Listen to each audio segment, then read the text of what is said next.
Who did they go? General Kansas, that this time? I'm gonna watch if you're ready. Okay, just making sure I got everything ready. Gary?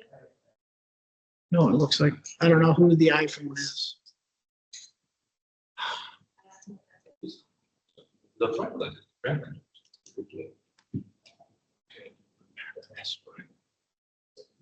Where did it go?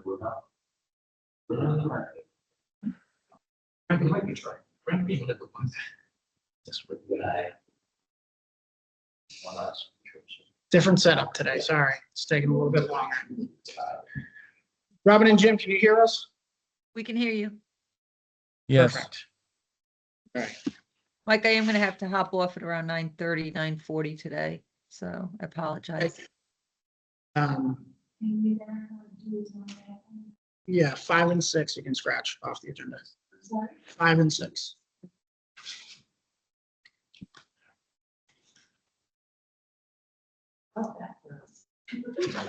Yes. That's what we're gonna try to identify in 2 seconds here. So 5 and 6. Yeah, 5 and 6 is gone. Legal wasn't able to finish in time. Whoever's connected with the iPhone, can you please identify?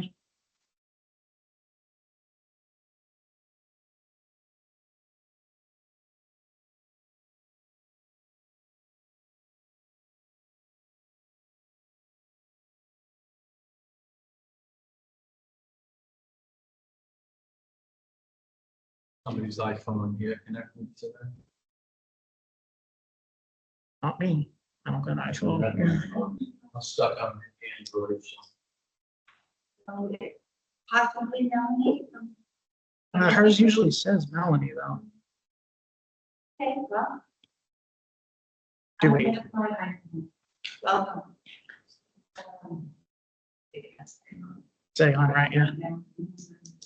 Yeah, you can't kick them. Yeah. Yeah.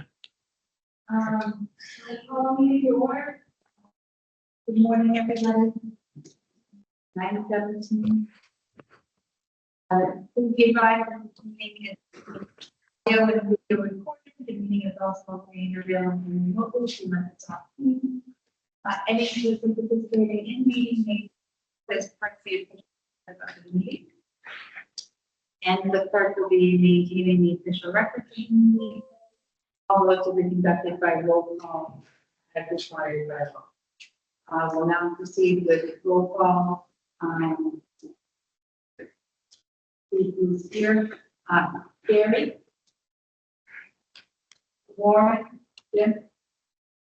Yes, I could barely hear you, but yes, I'm here. Is it any better? These are not tied to Yeah. that. Oh, okay. I will speak way up. The HDMI cable was short. Hubbardston, Here. Ocam, here. Auburn, Here. Sutton, Here. Sturbridge, Here, Spencer, Here. Oxford. And Charlton. Here. Let's see. Approval of the May 20th, 26th minutes. Has everybody had a chance to review? If anybody has any questions, concerns, or edits? Take a motion. Second. Will the roll call vote to approve those minutes? Barry. Warren. Yes. Rutland is a yes. Hubbardston. Abstain, I was not present. Ocam. Yes. Auburn. Yes. And Yes. Sturbridge. yes, Spencer. Aye. Oxford. Charlton. Yes. All right, moving on to the district treasurer update. Cash flow discussion and possible vote. So we had hoped that, so as you all, may or may not be aware, I think we addressed this the last meeting, but the Rutland treasurer collector, Nick George, came on board about a minute ago, to assume the treasurer role in an interim basis. There were a lot of the treasurer functions such as setting up the bank account, you know, the list that he provided was about 2 pages long of things that had to be done prior to July 1 in order for us to be able to move forward as a standalone district. So he has been performing those responsibilities, setting up the payroll, setting up the VADAR, everything that we need to be able to be on our own for July 1. He may have been self-motivated, anxious to see this through. What he has identified through that process is that because of the way that the district is funded through the state 911 and the grant and the assessments, we will be seeing a almost immediate cash flow situation. So as we know from working our municipal budgets, our first warrant in July, our first and second warrant in July often carries a lot of our heavy hitters, our PNC insurance, obviously health insurance, with the retirement dues, all of those types of costs, come up in that warrant. And in addition, we'll have our general payroll and all of our general activities. Although the assessments sent out, even if we were able to get them all back in July, which we do August, still not going to be enough to cover expenses. We are anticipating that the first month and a half, we'll see about $200,000. And we simply will not have that. In the past, obviously, Rutland has just sort of maintained that and carried it, and then worked it out throughout the course of the year. So, all of that to say, we're looking, and we've spoken with 911 about whether or not they would be interested in sort of fronting the district, the cash to be able to make payroll and pay the bill. They are not set up to be able to do that. So we're looking at doing a short-term state house note. I'm sure many of you have done that in your own communities. The process would be exactly the same. But I think it's important that we discuss that, and I think a vote to authorize that short-term borrowing would be in order. I guess happy to talk about some of the pros and cons of that. I think that we all want to be able to make payroll and take advantage of the, you get, I think it's 5% off on your PNC insurance, $8 a month. And obviously the retirement dues, that's $128,000 on its own. Anyways, thoughts, concerns? What is the short? I thought, I'm pretty sure I read somewhere that it was estimated 2,500 and $1 million needed. What's the shortage? Do you have a number on that? How much you need, how much we need to carry? For the first quarter, we would look to do a state house note of about $200,000. Can you just give me some context like what's involved in that? Well, we would reach out to our bond, we reach out to the bond council, and basically to do this. We have, I believe it's a one-day bid. You advertise the bid. They set up a date in which the bids will be received. I think the bank have a couple of hours during the course of that particular day to get their rates in. Bond council would then review those bids and make a recommendation which lending authority is offering us the best options. And then we would bring those notes back to this board for signature. But they're like, we're repaying there. I think it varies depending on what you're, I would use the word community, but on what the district's needs Yeah. would be. We would certainly accomplish it within the current fiscal year. Okay. Because we know that the money is there, right, through the grant and through our assessments. We know that we have a, It's just a capital problem. yeah, I just- we have a balanced budget, we just don't have it enough in Yeah. July. Madam Chair, Yes, Jim? I did receive our first quarter assessment bill, about a week or so ago. And, in the past, I've either received a bill or I haven't received a bill, and I would call Mike up and say, hey, Mike, it's March. I still haven't paid my assessment. I never received the bill. And then I would just receive a bill for the entire amount. All of these assessments should be budgeted into everybody's budget already if their budgets have already passed.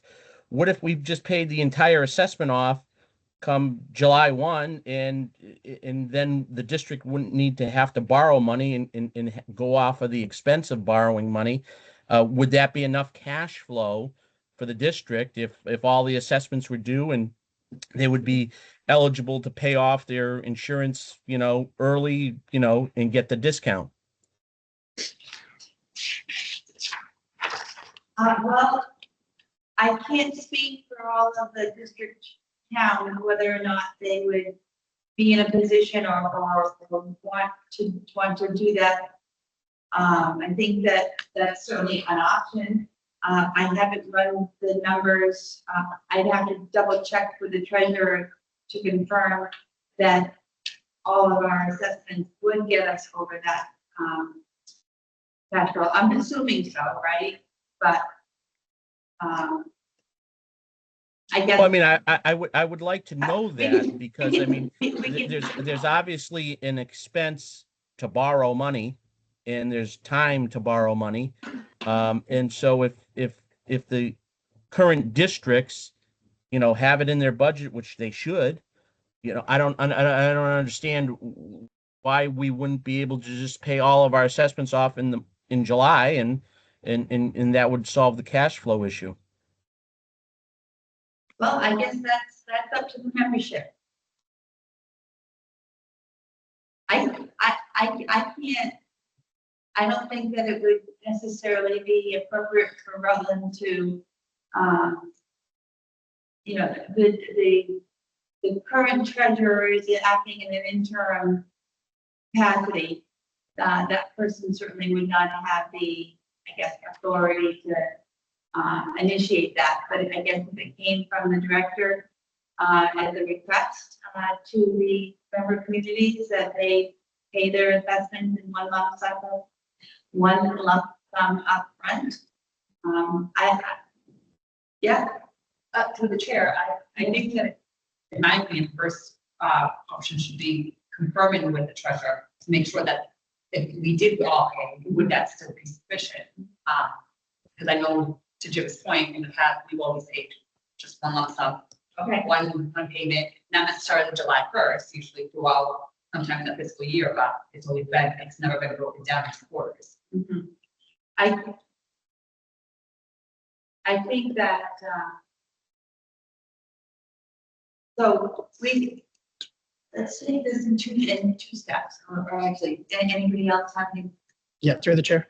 I just sent a message to the treasurer, so I'm just waiting to hear back. I don't know if we want to table this item for a few minutes until he possibly responds back. I asked that question: if all assessments were paid in full by July 1, would the district still need to borrow?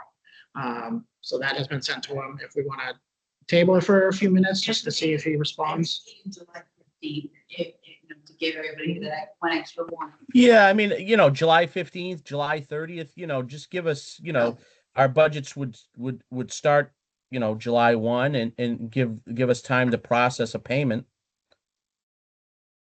Because like two things on this, we talked with David Eisenhower from UVA about the whole logistics, okay, and just making sure, like, I prefer his like recommendation, this and that. Well, I think, yeah, we've been in contact with Unibank as well as our bond council to sort of make sure that we're preliminarily setting up. We would anticipate, should we go the borrowing route, have the borrowing bid date in place in the next 2 weeks. My biggest thing, first payroll of the year, those payrolls, making sure that those are made, because can't wait until those assessments come in 2 weeks later, they go, all right, well, here's your check, Mr. Fowler, monitoring. Just a point of order on this, would this just be a vote by current communities versus? It should be. Should be. I just want to make Yeah. sure. I can. Yeah. So, So I think we could run this 2 tracks. One is if the membership, I'm assuming that you would, as administrators and so forth, we want to confirm with your finance teams Yeah, the only, that those funds are available and that they are comfortable making that lump payment, right? So I don't know that this is a group that would sort of unilaterally make a decision to commit those funds in one lump sum. So that's one issue. And 2, we would want to, if we need to go to borrowing, we would really have the opportunity to come back for the authorization in July and start the process then. So perhaps a motion or a vote to authorize short-term borrowing in the event that the one-time assessment payments can be accomplished by all of the member towns, and that amount of money would be sufficient to carry the district through its first quarter of operational spending. Something along those lines. This is just the 5 current towns, correct? Current. Jim? Yeah, I mean, I think there's a lot of unknowns here for this. It's going to take time, whether it's short-term debt or long-term debt. It's going to take time to get the debt issued, and there's a cost associated with that. And so, by the time you get the funds or the money, you're probably at best sometime in mid-August, maybe even late August. I just don't see how there, we should rush to make a decision on this today. And let's try to get these questions answered. If everybody paid their assessment in its entirety, if that would be enough cash flow for them to operate. And then obviously they would be getting their grant payments, through that. Well, then, Mike, when would you anticipate submitting for your first grant reimbursement? It would have to be after the warrant was closed and once I have those reports from the accountant. So you To be able could to submit. You could apply for your first reimbursement in July. Correct. And how long does it typically? They have up to 30 days. They have 30 days. So I'm just concerned about payroll. We could certainly the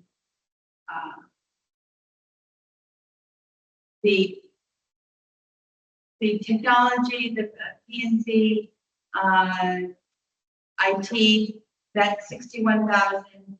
The Blue Cross invoice for July is 10,000. Dental is 500. The retirement is 128. We have a treasurer bond of $500, and then the unemployment is $1,500 for a total of $202,000, not counting payroll. your payroll is approximately $45,000 weekly. Optional warrants and machine expenses are approximately $20,000 per warrant. There's a lot of money that is going out, and without, I guess, the reliable assurance that we have that money in the bank, I think that it's not financially sound to not move forward without a vote from this board to borrow that money short term. Through the chair. Yes. I'm gonna talk loud just for the sake to make sure Jim hears. I'm not yelling.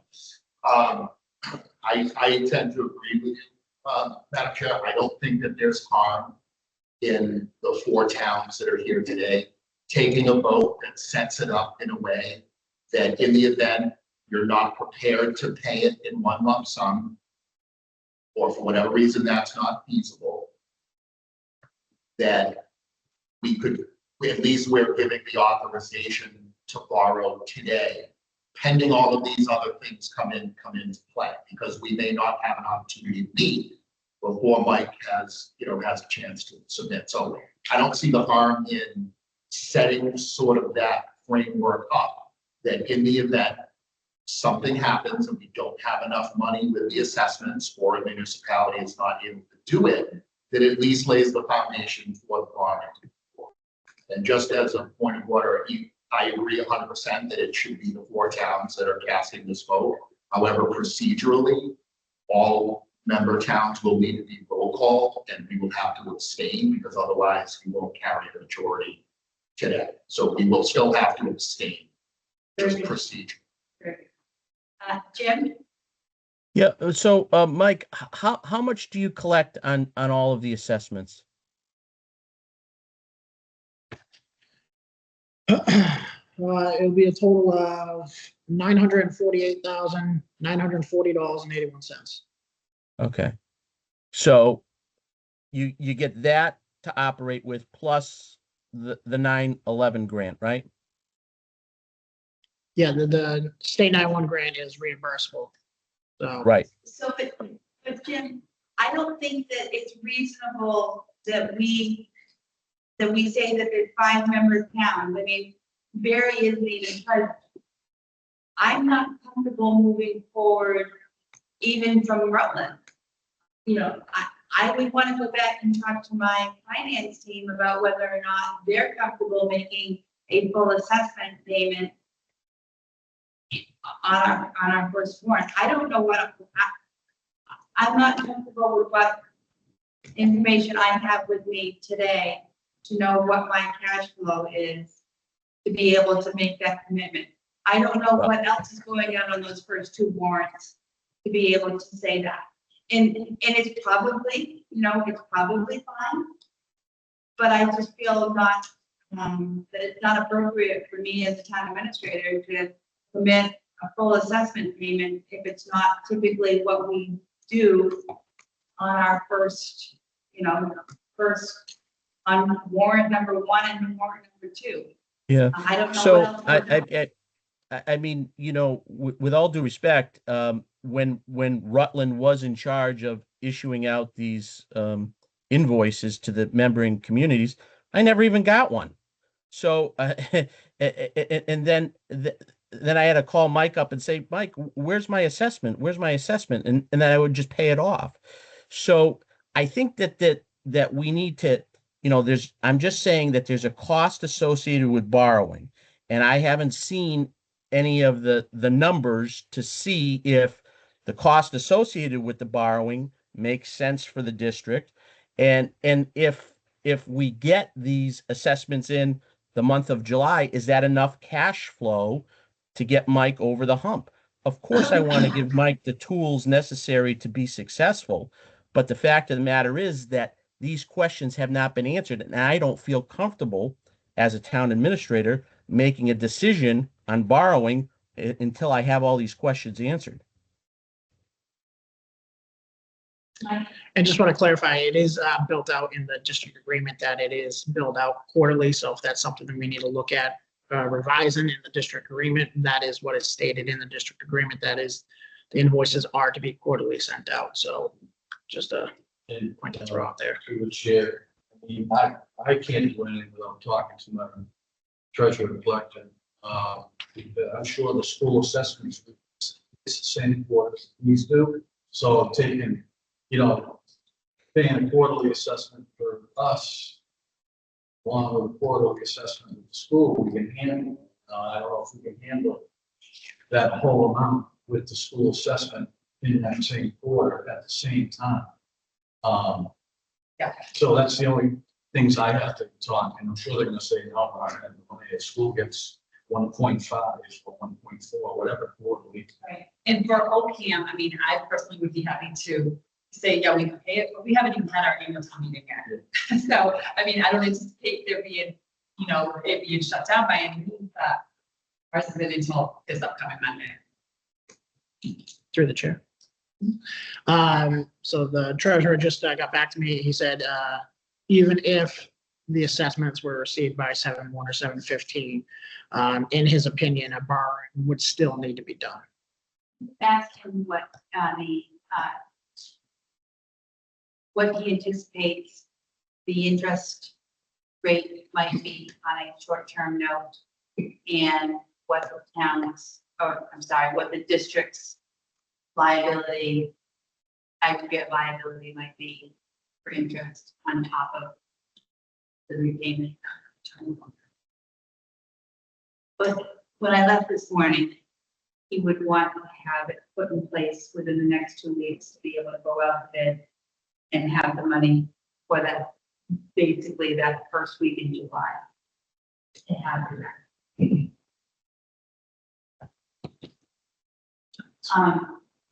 Any other questions while we wait for Bennett Commission? And I apologize for not having we address that. In the end, that's a very fair question. I should have had that amount. I apologize if I don't. Jim? Yeah, I mean, even if you borrow the money tomorrow, you're not going to get it. This process is going to take, at least a month and a half to get the money. And I would like to understand what's the cost associated with borrowing the money. How much is it going to cost the district to borrow this money? I don't think anybody has done an analysis on that. And I think that's important for the board to understand what's the cost associated with borrowing this.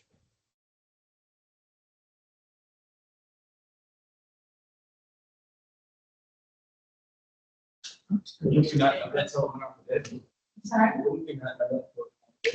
Yeah, I mean, it's. Yeah. Yeah, I mean, but you could probably guesstimate based on what, I don't know, internet. Previous. But I just looked on the state estimate website just to see what was I recently. mean, Yeah, and it looks between, I'm gonna, ballpark it between 3 and 4.5%. and.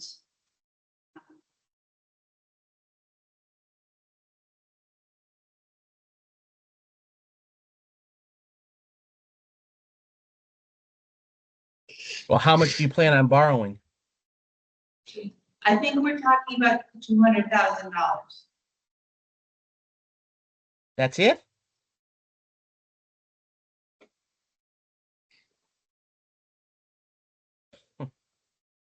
I think the district's got to come up with a plan to if it's only looking for $200,000, then there's a real problem there. So I asked the treasurer just to send me what he feels are those costs, and that's what he came back with. He was supposed to be here today. I apologize. I'm running the ball on this. Obviously not well. Mike, can you see if Nick can jump onto the Teams and move down the. Question, does the budget that's being proposed for the district include interest on that, or would that happen? No, currently it does not. If we have to have a special meeting, we can do that. It's not- Yeah. Right. Do a virtual. Yeah. Special meeting, yeah. So I guess if that might be that's a, thank you. So, listen, I had a special time meeting last night. I am coming out of that. That was my only focus. I truly expected that the treasurer was gonna be here and was gonna just wow you all with this information. So that's a great note. I'll take a motion to table this So, second. Will we roll call vote to table? Barry. Warren, Yes. Rutland, yes. Hubbardston, yes. Ocam. Yes. Auburn. Sutton, Yes. Sturbridge. She's all, she's up. I thought these other towns were supposed to abstain. This is the motion to table? Okay. Okay. Is that okay, Jim? Well, they're not part of this decision, so I thought somebody said that they were gonna be abstaining. Just for here for forum purposes. We're just voting to table it? Okay. Yes.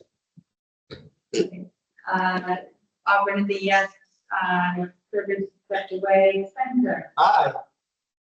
Oxford, I don't think they've joined. Charlton. Yes. All right. Thank you. That's it, that went super well. We're skipping 5 and 6. Item 7, budget update. Like alternatives already do. Yep, so as of last meeting, as I notified the board that we did receive that one-time increase of $113,390.76 from the state to offset assessments back down to FY '26. After that meeting, we received our property and casualty premium rates, which was up to 85,000. So we approached the state again to have that covered as well. So we will be receiving another 85,000 to cover that and keep the assessments at the FY '26 rates. I also have just submitted as of yesterday for additional funding to further reduce assessments down. I thought I had those figures in, actually, you know what, I think I do. Which you can see on your screens now. This is what we're trying to obtain to get down to right now for each of the 5 communities. So this is what we're trying to get your assessment down for FY '27.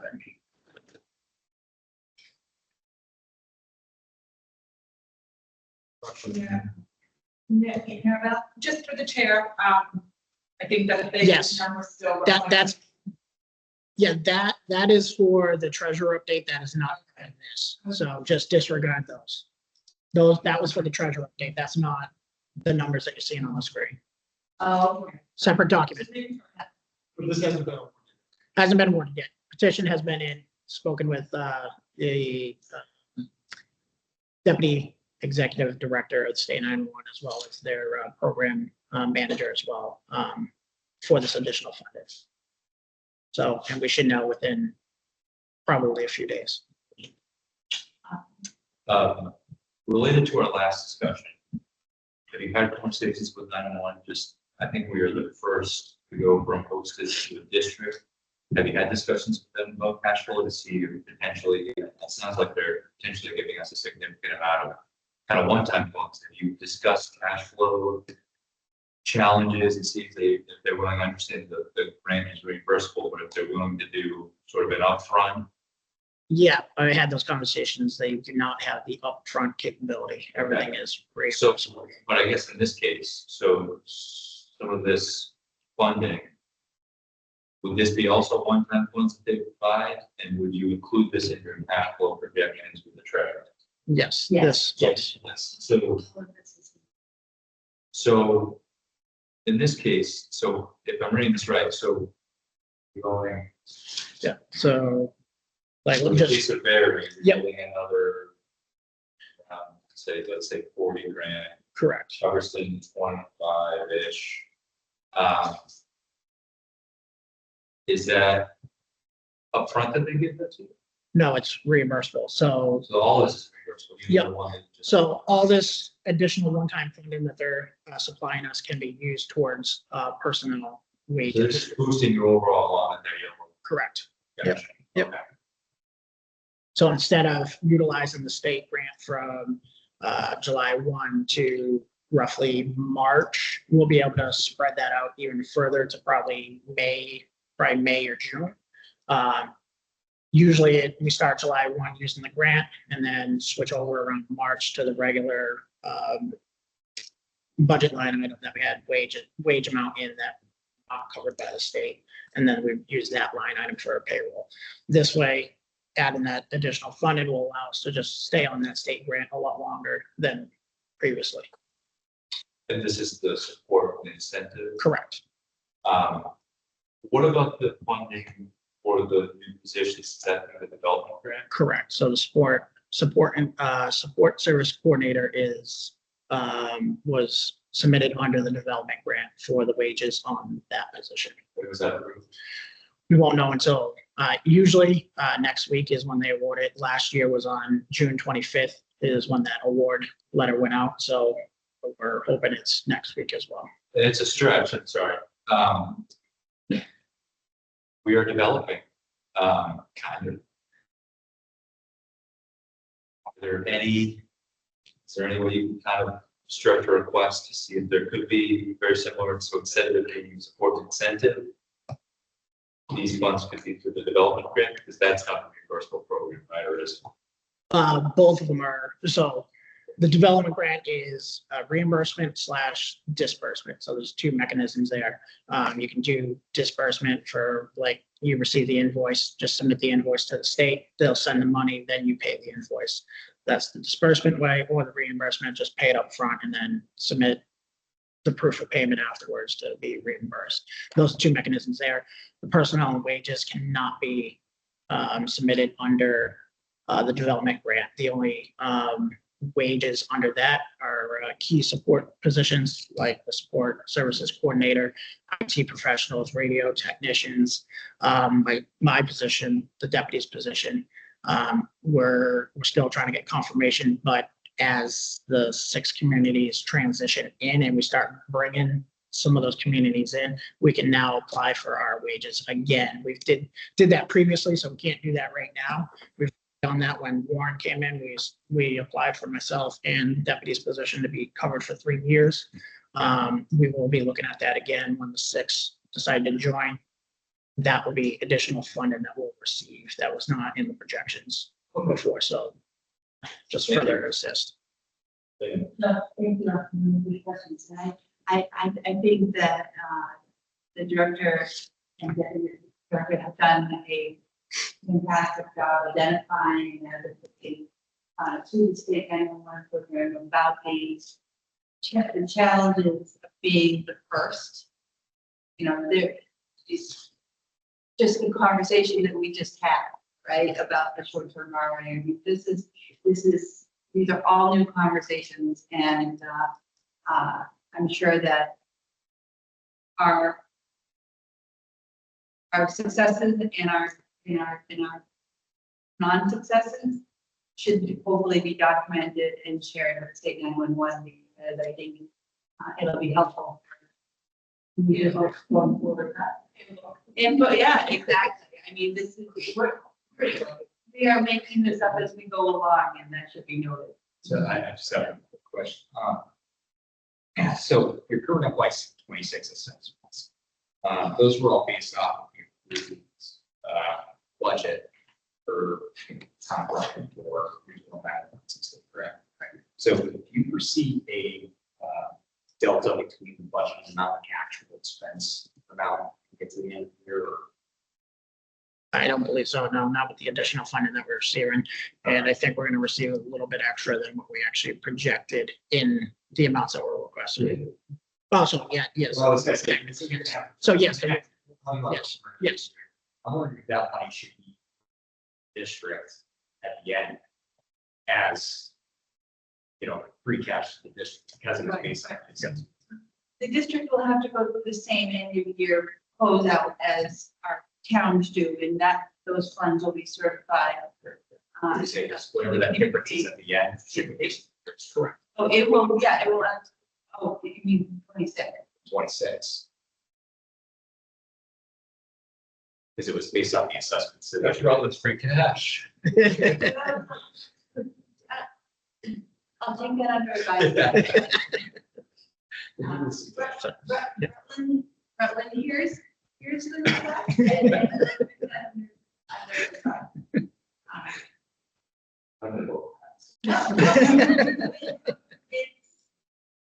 it's not an unfair question or I gotta think that. Okay.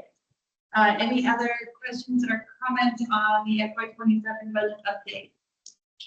I have one question. I think this is related. So as of July 1, you're separated from the town, of Rutland, correct? But he's still present in Rutland, the building, correct? Correct. Is there a rent charge for that building? It's all built into the budget. It is. Yep. Is there a figure, an amount? I mean, it's all in the budget, but I haven't seen. Don't have it in front of me, but it's in there. There does say, it's, I think it's actually the first line under expenses, I believe, on the budget. It's the first. I think it's 20,000, I believe. Yeah, year. Yep. And that's for the administrative offices that we're in, as well as the space that we're occupying in the Rutland Public Safety. Yep. Just curious. Yeah, I don't think I've ever seen that line. I'm pretty sure it's Maybe number it's been one. so long since I looked at it. Yeah. Now, is that, it's, There is no. There's no agreement. It's the Based on- carryover from Rutland's So it's a month. indirect expenses that we were, very cost. correct. Nothing has changed. Yeah, okay, all right, yeah. The only thing that we're gonna look at, and I haven't even had a chance to discuss it, is we are looking at moving the electric meter. So the studio space that Mike and Liz use as their administrative offices is fed from an electric meter on our historical society building. And it also feeds a traffic light, Excellent. right? So it's perfect. And it never would have occurred to anybody that this is an issue until, because it was on the Historical Society building meter, it wasn't coded with National Grid as being a municipal. And the bill sort of maybe floated around town hall for a little while and was not promptly paid. And so they came out and took power Excellent. to it and causing a ripple effect of chaos. So we are actively looking to separate all three services so that the dispatch doesn't go dark if we don't pay the traffic meter. So, We're the same.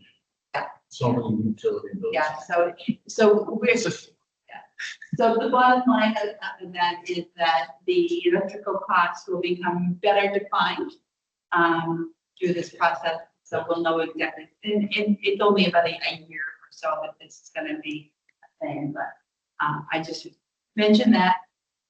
Thank you. Yeah, moving on, item number 8. Support service coordinator. Hi there. Support service coordinator hiring recommendation.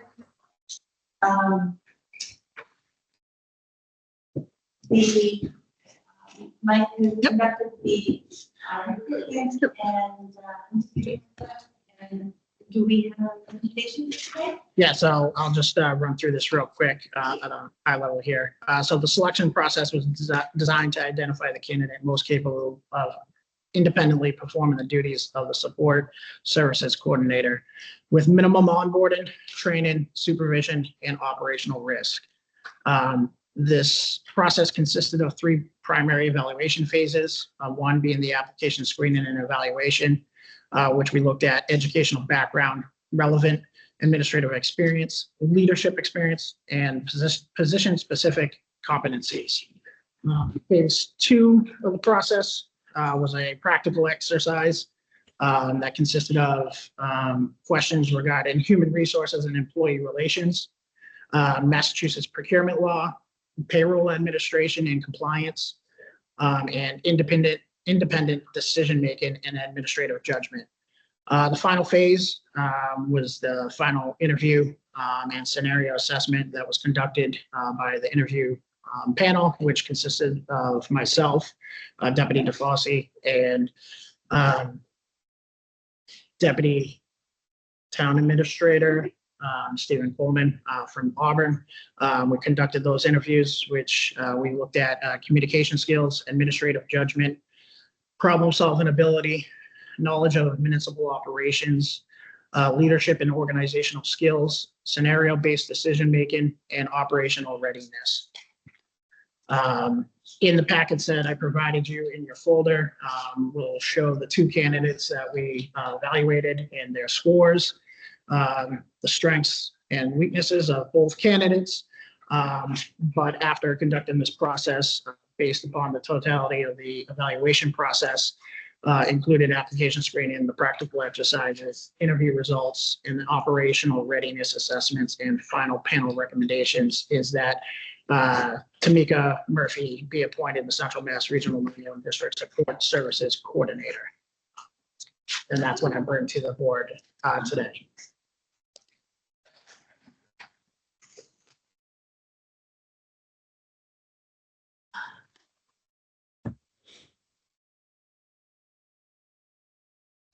Sorry, Madam Chair. We're missing something here? Yes. Tamika is my administrative assistant. Oh, now I get. She's amazing. Okay. Should this be, I think, obviously abstaining from the vote. And obviously, this is all contingent on the state 911 grant funding in the development grant that we did submit, because those wages are submitted under that. And both candidates were advised of that stipulation prior to the interview. For those who know the applicants, Yes. so that was a time too. I will say, through the chair, as Mike said, I sat on it. Tamika was extremely impressive. I think she's going to be a great fit to the district. As Mike and Liz both know, if this is not confirmed today, I will be offering her a job this afternoon. So she was very impressive. She was very impressive. With that, I'll make the motion to appoint Tamika Murphy to the Support Division Coordinator. Second.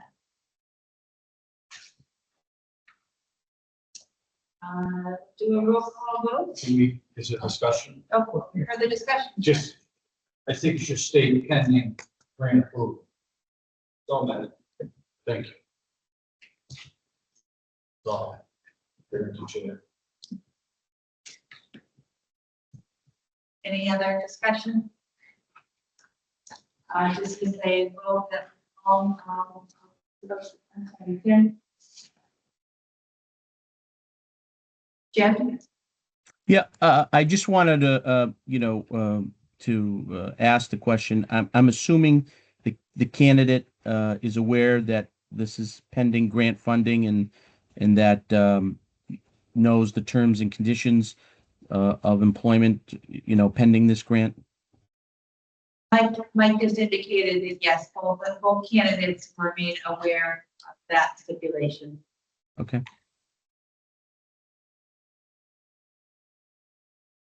That was a Did you send an email? I think you said that you were gonna send an email. To them Yes. regarding that? Yeah. Yes, and that happened. Yep. So they were notified in writing, so it's trackable. Okay, I just want to make sure that was done. And the motion has been amended to include language that makes the appointment contingent upon that funding coming through. Any other questions, concerns? Okay, don't think Melanie has joined us, so Warren, Yes. Hubbardston, Yes. Ocam, yes. Auburn, Yes. Sutton, Abstain. Sturbridge. Here, Spencer, Aye. Oxford, Yes. Charlton, Yes. and Rutland will all abstain. Great. It's okay. Let's see. Number 9, district accountant hiring update. Are you posting any additional on that? No. So again, we conducted this process kind of similar to the support services coordinator position. Again, 3 phases, application screening, again, same benchmarks that we're looking at. Phase 2, the practical exercise or questions regarding budget development and fiscal analysis, municipal accounting and fiscal oversight, Massachusetts procurement law and compliance requirements, payroll administration and internal controls, grant management and audit readiness, professional communication and customer service, and independent decision-making and financial judgment. That's part of phase 2. Phase 3, again, was the interview board panel made up of the same 3 individuals.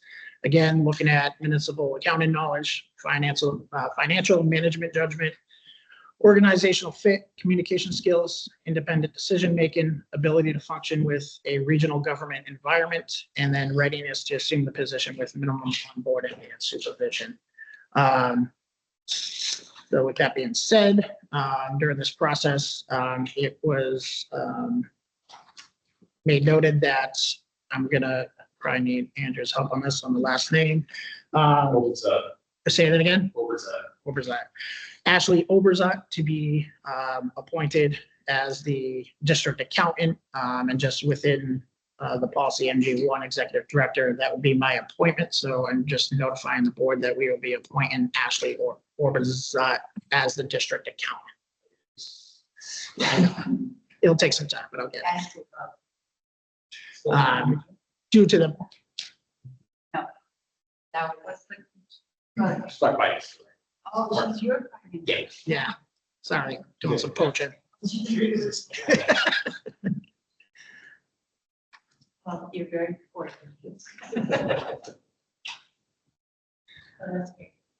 Through the chair, just a reminder, well, this is a 10-hour week position, this is 5 full-time.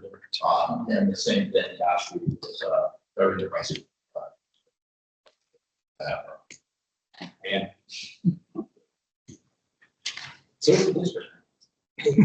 Yes. Madam Chair, Yes, why do we have to confirm one person but not the other? I don't understand. So through the chair.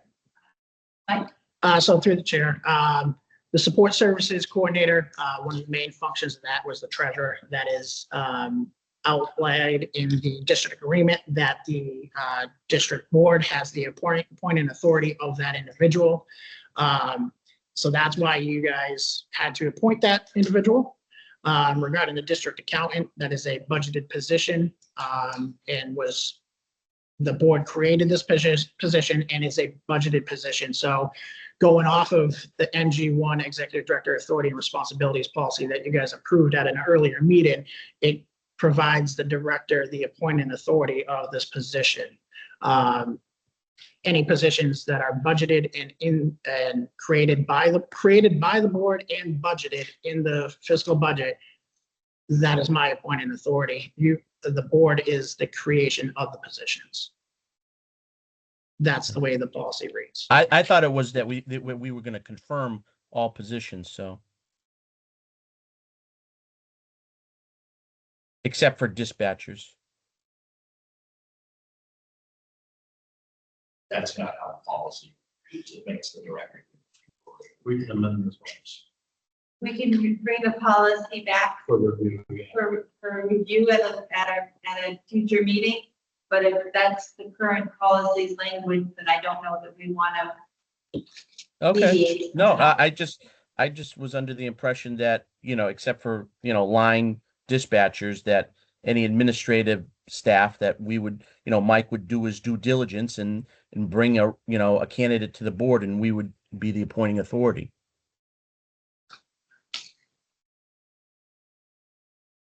Well, I guess then we need to make sure that that policy language is as clear as possible, because if some members feel that the policy reflects one point of view and you have a different interpretation of that policy, then we'll definitely want to bring that policy back for review and Okay. in consideration. Any other questions on item 9? Moving on to item 10, district documents repository and Michael. Give me one second. Mike, Yep. You're the, Yes, give me 2 seconds here. I've been slacking on the slideshow. So over the next, hopefully, couple weeks here, because it's going to involve technology, I would like to implement Microsoft 365 Teams to support all communication and collaboration and document management throughout the district boards, being the administrative, operations, finance, and all other subcommittees. Just allows myself to bring everything into one area and keep everything streamlined. It'll house everything that you see today in the document packets as well that was sent out. It will always be in there for you to be able to grab sooner than later than waiting for an email. It'll just take you guys accepting a guest access email. It's like a little invitation that you receive in your email. You have to accept that and set up two-factor authentication for security purposes for the documentation that was stored in this system. After that, nobody needs an account for Microsoft 365 to utilize this. I will go in the background and set you guys up as guest users, so you will not need to purchase anything. It'll just allow us to streamline our communications as a board and as a district, as in whole. We currently use this entire system right now for our dispatchers for the 5 communities that we have currently right now, and we do expect to use it for all 11 once they're all transitioned in. Each town has buckets below it, whether it's police, PD, general, DPW, animal control, there's all buckets in there, and all our communication is streamlined through that. So any messages regarding the animal control officer being off duty or injured or anything specific to police, we throw into those buckets so that everybody sees the message and can easily find it. Everything is searchable within this client as well. So if you need to search for a message or a policy that was sent out or anything that we talked about here, that's easily searchable through there as well. So just wanted to give you an update on that. So I will, if you have any issues once the invite comes out, please reach out to me. I have no problem coming out to you and helping you get through that process. Yes, sir. We, as a town, operate on 365, but I don't think, well, I mean, it is town business for I'm working here, so as part of Overton. So is our license will jive with your 365? Yep. Okay. Because I'm adding you to my tenant as a guest user. Okay, and the reason I'm asking is the public can request anything on their computer they want, that's public information, and so on. be aware of that. Okay, thank you. I needed to clear that. Sure.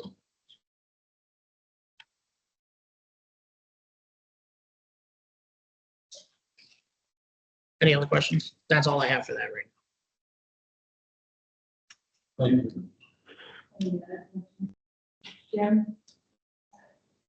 I'm good. Item 11, operations section, the internal interest search. So I'm here at the board to ask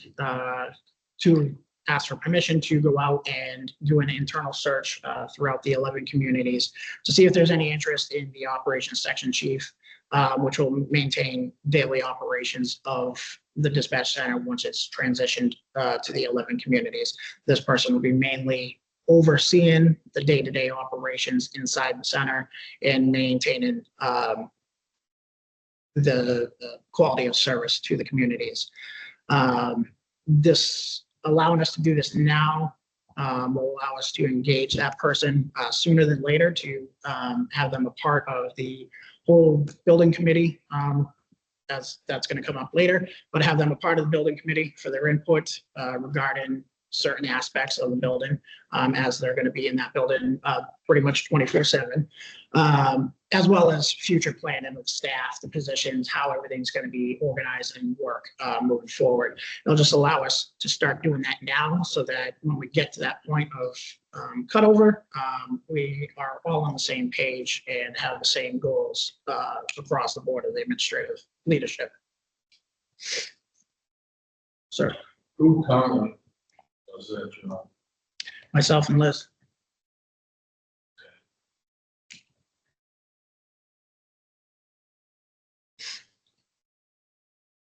What are you gonna do with all your spare time? There's no spare time. I know. I wish I had spare time. I know. There's no formal offer of employment for this position Right. yet. It's just the internal search, go through that process Yeah. to see if we have any See internal what's- candidates. what's up. Because if not, we're gonna have to post externally and see what that looks like. Sure. So, Fiscal 28, uh, like next year or, for them starting, yeah, like this. not, the decision on giving them employment will not be till whenever we feel like we're gonna transition. That could be a year and a half from now, that could be 2 years, depending on the roadblocks that may come. Hopefully there's no roadblocks, but, Yeah, it's more so they can start coming to the meetings and be involved, but not like, well, we're still gonna be handling the current.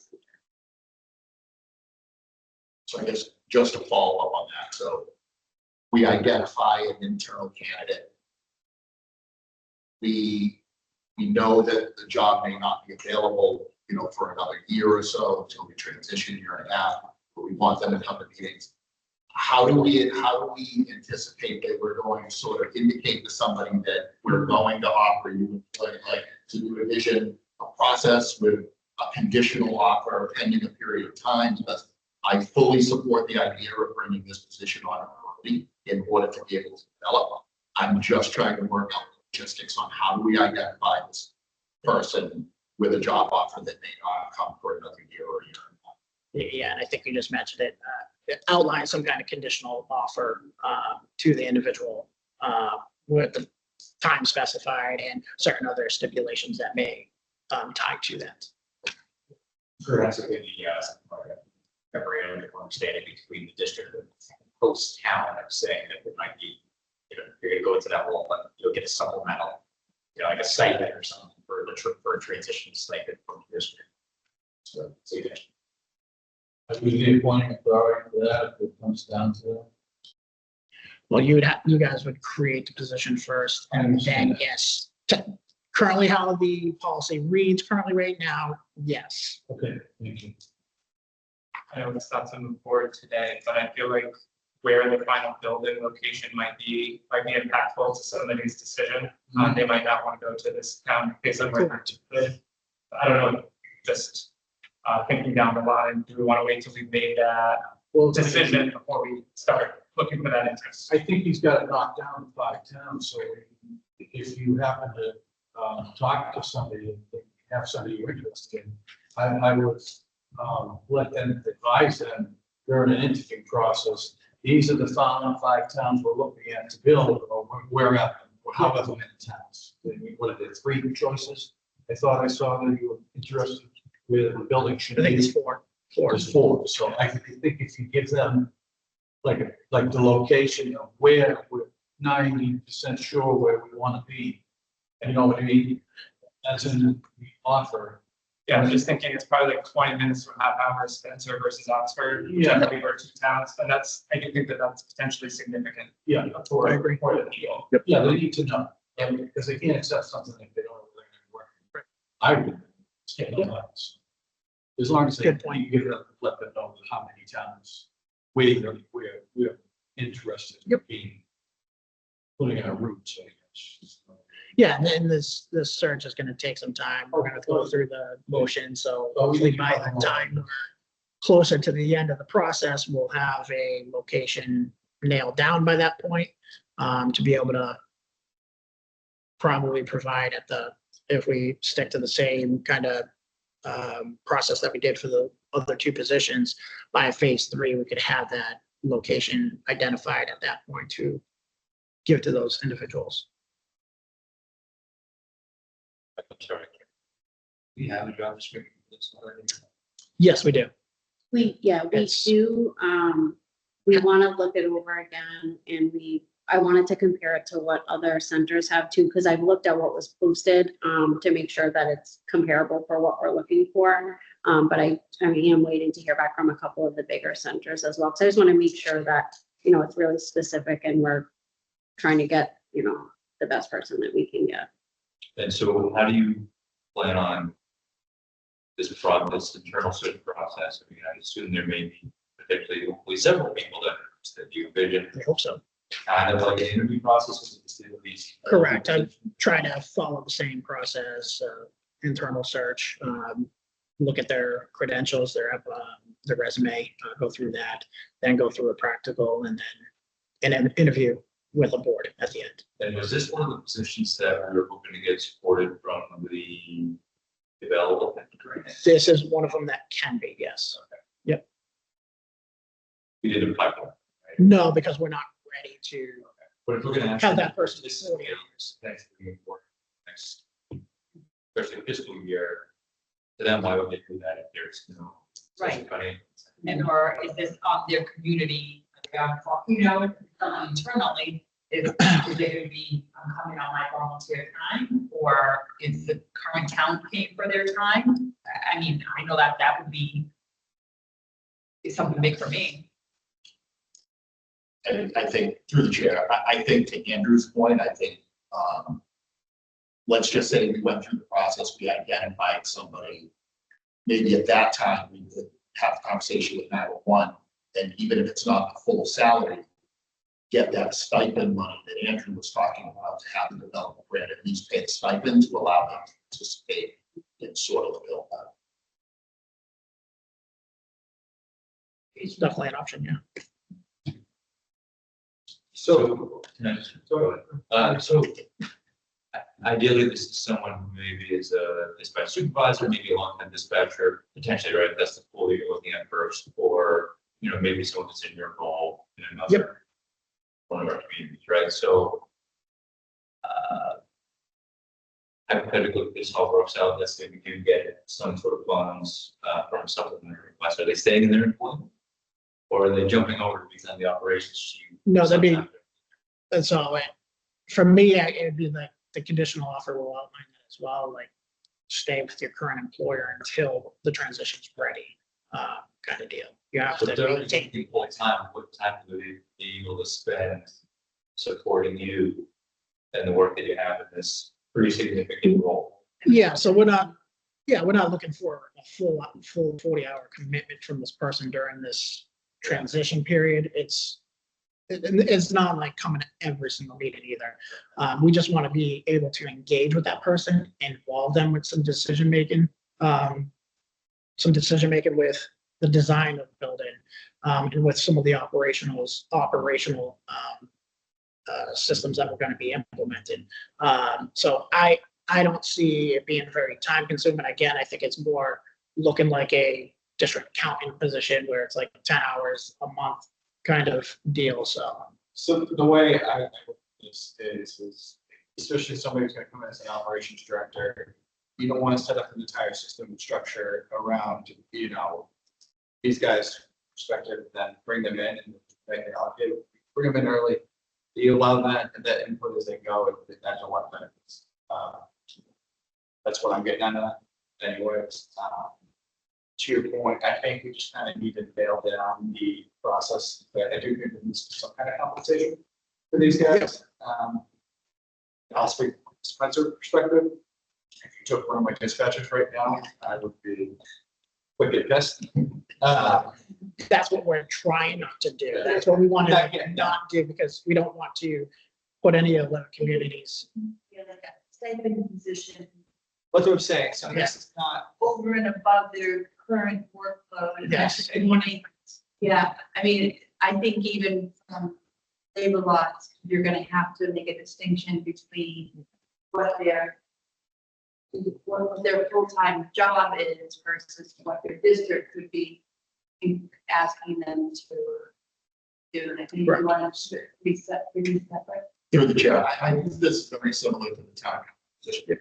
We just hired a town accountant 10 hours a week, is a full-time CFO in another community. That job is separated at the state, they work those hours, I would envision this position in saying, we want to identify them, we want them to be able to be in the build out and have decision-making even in the hiring of the dispatchers and all of those things. So I view this very similar to the accountant position where it's either stipended or a certain amount of hours a week that would be separated in the state. I agree. Well, I don't agree with that. I think that a lot of the activities that are planned here actually will require a lot more time personally than just managing kind of the books and implementing Vadar and sort of other banking systems. I think especially when you're talking about potentially attending meetings, building committee meetings, operations committee meetings, that's more than just potentially one meeting a month, potentially, especially as this work starts to ramp up. I think that this will require this person's time. And I'm just concerned about, the opportunity to balance that, especially if they're already a dispatch supervisor, dispatcher, making sure that they're still committed to their work, for example, in Spencer, but then also feeling as if they're being an effective and productive operations. I suggested that this be essentially an MOU between the district and whoever town that we currently work for, that there is an understanding that we'll be giving us some of their time to do a couple and some additional compensation provided by them, but the recognition by the current employer that they're going to be allowed to do that, that not going to be held accountable, that they're going to be in that town working that current 4-hour job and say, well, we're going to benefit from the district when we eventually jump to it, but you can't worry about any of that stuff when we get it. It's got to be a mutual. But why would that be acceptable to any town? I mean, Yeah. right now, especially if it was one of your dispatchers, everyone's on their shifts and, Right. that creates potentially challenges. Workflow, but yeah, I agree. So I mean, how are they gonna answer an email or a phone call if they're on the job and now you're crossing that line and not differentiating from one town to another, even though we're not gonna be a town, we're gonna be a, regional dispatch. It still probably falls under. Yeah, no, I'm good. I definitely agree in that aspect because there's union contracts in place, there's Yes. forces. And I don't know if we should outline something. Correct, but what I'm saying is that the current union that this potential person is in, you can't really How do we pull know? them. So this is, hold on, everybody. So I did want to also just make a point, and with, kind of in agreement with Austin, that it's not really the same as the accountant. And I think, that you just mentioned, it's likely to be, or could potentially be a town union staff employee that is selected, which also brings in a level of complication to making this, this synergy work. And are they gonna take a town vehicle to these meetings? There's a lot into into this than the town accountant position. Thank you. Jim, Madam Chair. You're muted, Jim. Unfortunately, I'm gonna have to take off at this time. I didn't know if you have any other important votes that you needed a quorum, or if you have it, great. I can catch up at the next meeting. Through the chair, I believe, this guy, I think, correct me if I'm wrong, but is Jim the only one that's on that has been involved in contract negotiations, or he's been involved? Second was great. Oh, you have this, okay. I just didn't know if he was the only member here that. Oh, no. was involved. Okay, thank you. Mike, is there anything that we want to make sure that Jim is? It's the building committee establishment. So, just to, why don't we, it seems like, we should come back to, I know, I lost where we were. I don't, And 13 we gotta move to 13. and then Come 14. back to 13. Yeah. Oh, no. Go into 13. Yeah.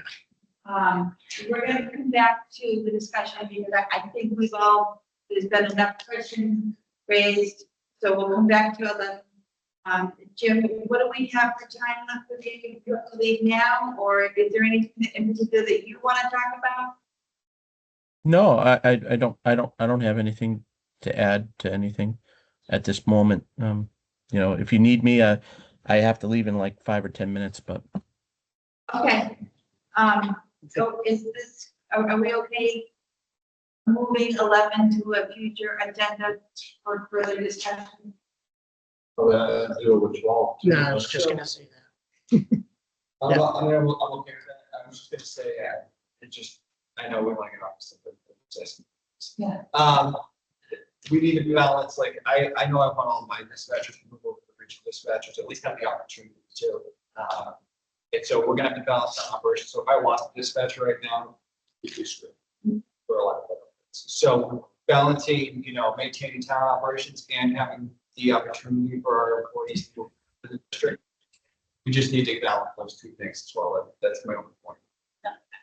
And I think that concern is shared by everybody here based on the questions that were asked. So I agree. I understand that those are concerns, but that's not what is being asked today. Today, the director is asking to start to begin the process of seeing that if anyone in our existing centers is even interested in applying to this position. But to that point, I think that we have to have a consensus of what it is that they're applying for. I agree, but again, that's something, I'm not a fan of just pushing things off to other meetings. I think we should be giving some direction.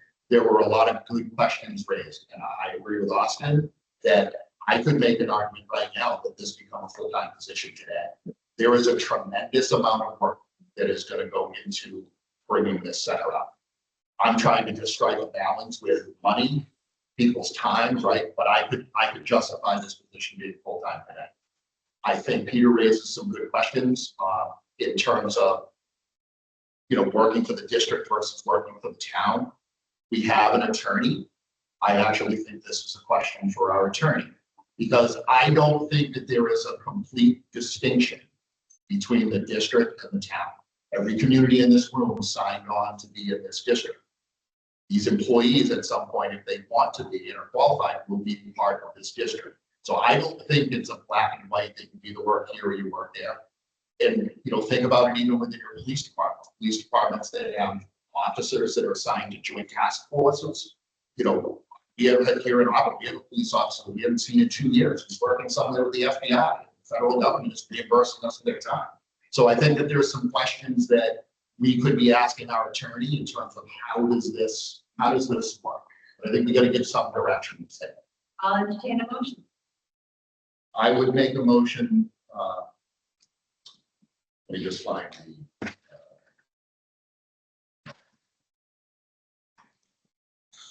Where did it go? I would make a motion, we allow the executive director to do an inquiry within the current dispatch system. That's a close motion. I move the administrative board authorize the executive director to conduct an internal search among participating agencies for the position of operational section chief and return to the board with recommendation. So moved. Thank you. Roll call. Madam Chair, has this position been budgeted for and approved by the board? So it is not in the development grant, although it is development grant eligible for reimbursement. Like it is in the FY 27 budget, No, it's not budgeted. but I don't think that there's an intent to. Like, you want to repeat what you were gonna do about how you're gonna pay for it? This is Well, like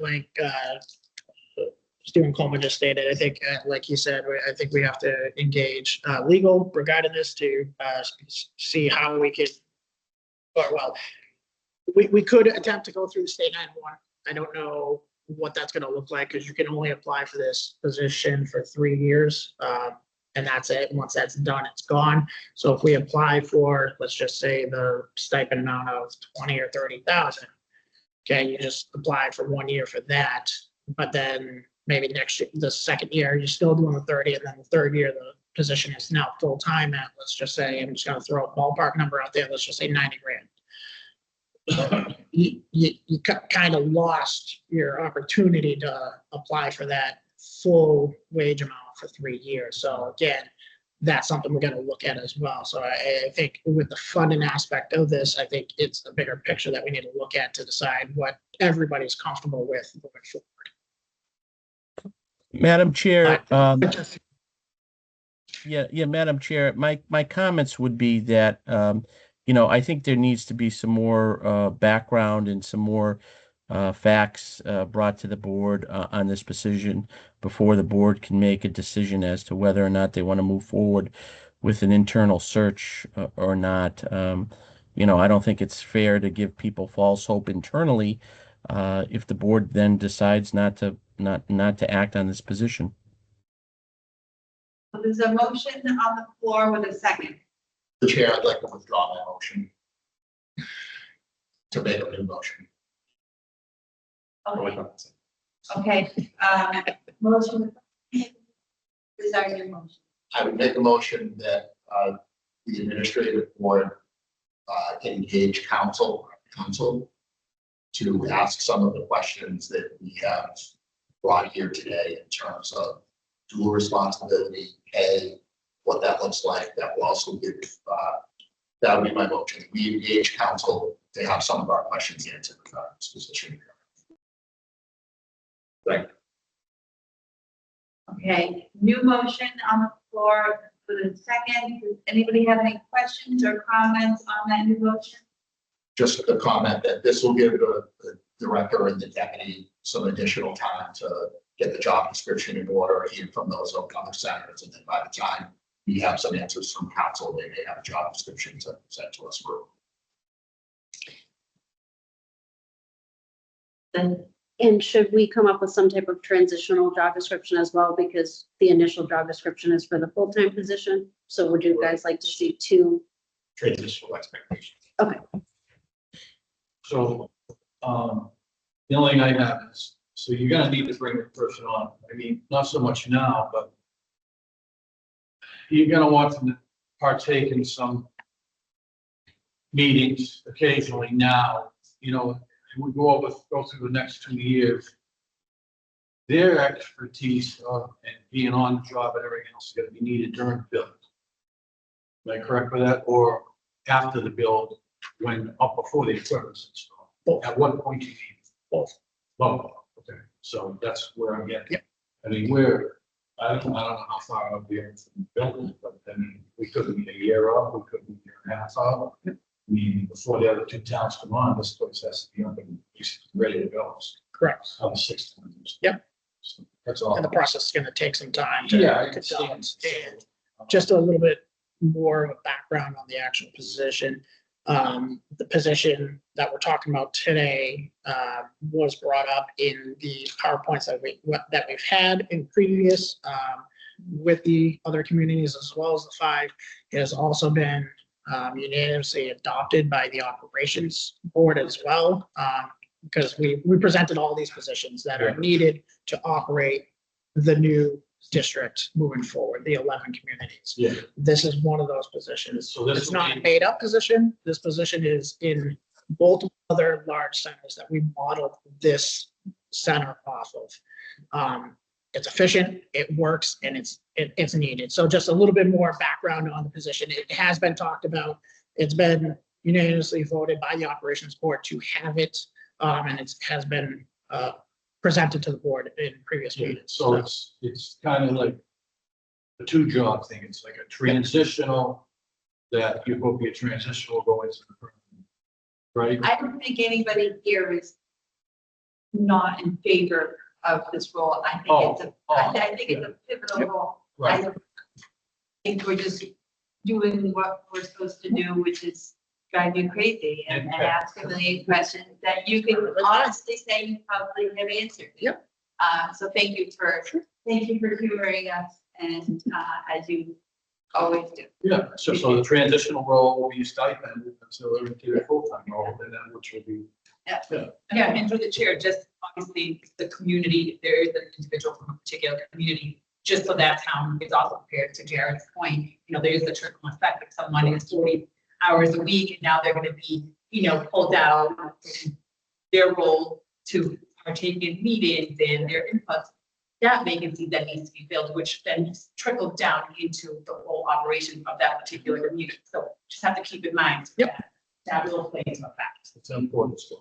And Chair, I just want to, I don't know if it's possible to look into, because you're saying that 3 years and you don't want to waste 2 years potentially on that part-time. Is a way to differentiate job descriptions for the transitional period versus the long-term, where they could be different multi-year grants. So maybe it's 2 years at that transitional job description, and it's different enough where in 3 years and it's more formalized, it could be 3 years of new funding, just to consider. Yeah, I'll have to look at the state one guidelines for that grant to see what is outlined there and what we can actually finagle. Yep, no, appreciate that. We'll do a roll call vote on the motion to authorize the director to engage in counsel to review our questions and come up with a job description. And this would be to table the matter until a future meeting, correct? No, the motion is to engage counsel to review these questions and then bring it back to a additional meeting. So that the question, the original question would be tabled until a future meeting, correct? Correct. Okay. Correct. Okay, thank you. Okay, Barry still has not joined. Warren, Yes. Hubbardston, Yes. Ocam, Yes. Auburn, Yes. Sutton, Yes. Sturbridge. Robin still not here. Spencer, Aye. Oxford, Yes. and Charlton. Yes. Great. Motion carried. Moving on to item 14. The facility lease RFP, draft review, possible vote. I'm gonna bring us through that. Yep, so again, sent out, let me just advance my slide here real quick.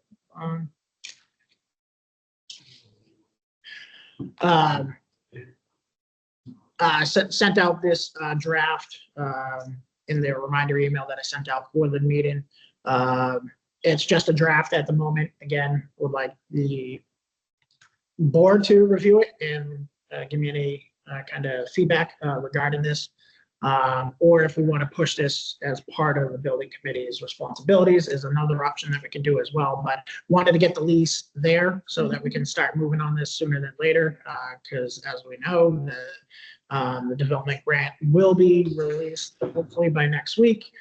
So the sooner that we can get this draft into a more formalized document so that we can start with this process so that we can advance this whole process moving forward. So again, it's in draft terms. Don't know how many of you actually were able to get through the entire document, but it's there. Some of the key components that I'll just hit real quick is that I listed in this RFP is a minimum of 35,000 square feet.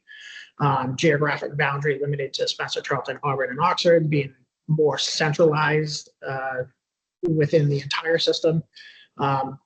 Initial lease term of at least 40 years, preference for higher elevation sites, preference for secure and secluded locations, communications infrastructure requirements, and standardized proposal forms and evaluation criteria. So those are some of the main points that were drafted into this document. So we'll open it up for your direction. One, comments. Yes. So I think one thing I think would be a draft of the lease agreement, which might want to engage council to do that. And it just has to be in draft format, but maybe just have them review the terms, just make sure that district is limited to the number of years they can offer on a lease. Okay. Perfect. But make sure we don't like ask for 40 years and find out the national law says 30, correct. Yep. But Will do. that's a good point. So just looking at the district agreement, and I know it's technical, I think the district agreement says debt shall not exceed 25 years. I guess the question is, is this considered a debt? Right. So I say on my. So make sure this is also in line with the terms of the district agreement. Then I do have a question, why are we only considering a lease? If there was a facility available, that if the district was interested in bought, is there a reason why we went to lease rather than both options potentially? Well, we went with that one option after that joint board meeting is we picked kind of what we're looking at after that meeting, and went from that. Obviously, that's what it ended up with, and that's where we moving forward. No, I hear you, but Perhaps we could say these options preferred. Preferred. Provide options that to submit on a purchase option. You could always put it, rank it as less desirable. Yep. I think that by doing that, and that's the choice, I think if we're done, it's a buy option, you choose say lease or buy. Because I don't want to restrict, I agree, I mean, I would have no problem voting buy. So I think if we're gonna put it out in the agreement, I should need one way or another, it's just lease or buy. So, all right. Excuse me, so we did a whole selection process. Was that for nothing? Is that basically it? Yes. Okay, so why did we do that to begin with? We needed something to supply to the state Okay, in the time frame that we had. gotcha. But We can modify, Your requirement requires this process. right, but we can modify the grant during the grant. So once the grant's awarded, we can modify that grant at any time. Gotcha. So we needed something to put into the grant to at least have some kind of budgetary item in there that we can modify at a later point. Gotcha. Due to the time constraints that we were in when we did this entire process, for which I think we only had 2 weeks to come to. No, and I think you know. Do. But now that it's in there, if it gets awarded, we can modify that development grant to fit the district's needs. Question, Certainly. through the chair, obviously. So that building that we were interested in, which is owned by who owns it? The, Is that out of the question, or are they on the list to be able to bid on things, you know? Yeah. They're on the list? they can, anybody can. Yeah. They have to go through the formal RFP process, so anybody would have the option to. Okay, all right, so. They gonna go. You don't know. I hope so. Engagement, no arguments. Right. Okay. Documentation. All right. Yep. So, And I think that although I certainly understand, we spend a lot of time looking at buildings and it also provided us sort of a range an idea of what's out there so that we could write a better RFP or RFQ. So that we know what we want to make sure is on our list, and it's kind of like when you're putting out a bridge project, you better get that scope of work and know what you need, what you're doing, before you do that. Anyway, So one other question, if I may. So let's say, what is the possibility of, I know leases are long, 20, 30 years, but what if we do a shorter term lease and keep the possibility of going with a new building at some point? Is that possible? Is that an idea we should talk about? So in the development grant, I believe the minimum for a lease application is 20 years. That's the state's Yeah, so I requirement. don't know. Yeah. That's fine. So the state 911 development grant, the minimum in that guideline is 20 years that the state wants commitment on. Honestly, we don't really want to. No, I understand. So once you put the money into that. There's gonna be a significant investment. Of course, yeah, makes sense. and that's the first question, is the review and approval of the RFP document something that we want to have as our responsibility, or to the suggestion, do we want to authorize the Building committee. next phase, which is to establish the building committee? Do we want to give them this responsibility? And they'll engage with legal. Yes. Okay. That was part of the motion anyways, yeah, but to have legal review. Is there any other comments in general, or are we ready for a motion to assign this to the building committee for further review and adoption? We should afford this to the building Committee for- Second. Gonna be quicker. Okay. Any questions or comments on the motion as seconded? Just a clarification, but the building committee then established. That's Next next, item. next item.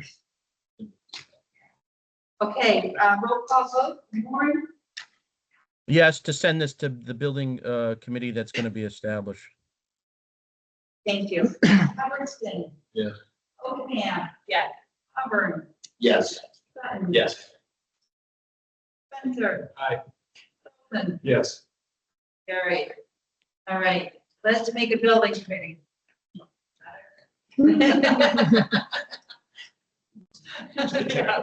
I was good. Roll call, yes. Oh, I'm sorry, yeah, I. So I was like. Name on me.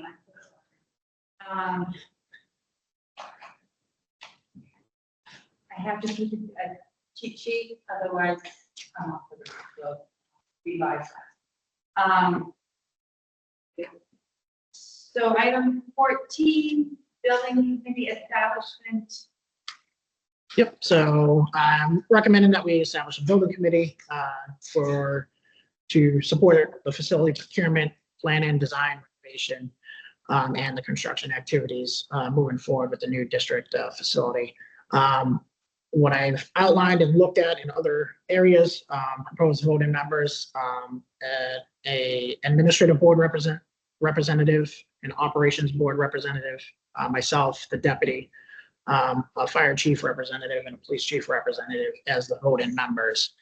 As part of this, there's still another section, proposed non-voting members, but still have participation in the entire process.